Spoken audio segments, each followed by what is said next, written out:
Hello friends, આજની આપણી મુદ્દા પરથી વાર્તાનો વિષય છે સંગતની અસર. તેના મુદ્દા આ પ્રમાણે છે: સજ્જન પિતાનો ગુણવાન પુત્ર, ખરાબ સંગતમાં ફસાવું, પિતાને દુઃખ, શિખામણની અસર નહીં. પિતાએ બજારમાંથી સારી કેરીઓ ખરીદવી, તેની સાથે એક સડેલી કેરી પણ લાવવી.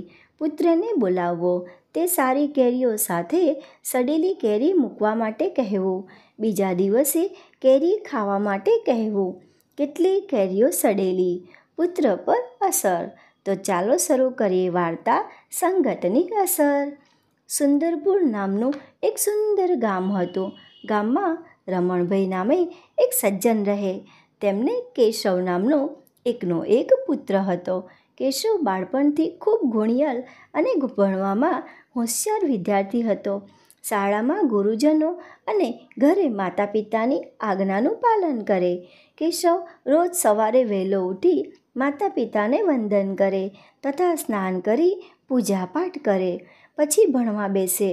શાળાનો સમય થાય એટલે નિયમિત શાળાએ જાય. દીકરાના સારા સંસ્કાર જોઈ માતા પિતાનું શેર લોહી ચડે. એક દિવસ આ સુખી પરિવારને કોઈની નજર લાગી ગઈ. કેશવને શાળામાં ખોટા મિત્રોની સંગત લાગી ગઈ.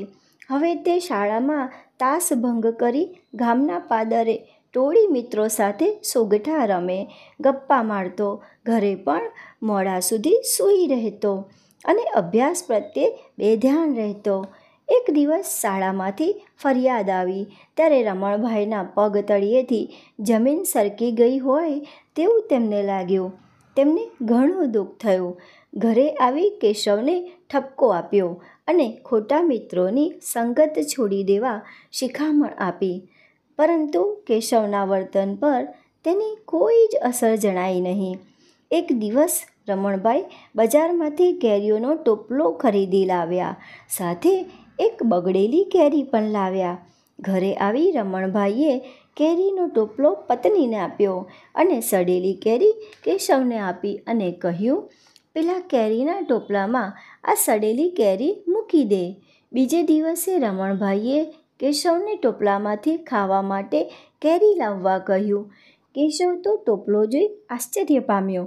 ટોપલામાં ઘણી બધી કેરીઓ સડેલી હતી. તેથી તેણે વિલા મોડે પિતા પાસે આવ્યો. પિતાજીએ કેશવને દુઃખી થવાનું કારણ પૂછ્યું તો કેશવે કહ્યું, પિતાજી, કેરી હવે ખાવા લાયક રહી નથી, કારણ કે કેરી સડી ગઈ છે. ત્યારે પિતાએ કેશવને સમજાવતા કહ્યું કે જેવી રીતે એક સડેલી કેરી આખા ટોપલાની સારી કેરીને બગાડે છે, તેવી જ રીતે ખોટા મિત્રોની સંગત આપણા જીવનને બગાડે છે. આ સાંભળી કેશવને પોતાની ભૂલ સમજાઈ ગઈ અને તેણે ખોટા મિત્રોની સંગત છોડી દીધી. તે પાછો પહેલાં હતો તેવો ગુણિયલ બની ગયો. આ વાર્તા પરથી બોધ મળે છે કે ખરાબ મિત્રોની સંગત કરવી નહીં, કારણ કે સંગત તેવી અસર થાય છે. માટે કહેવાય છે, સોબત તેવી અસર.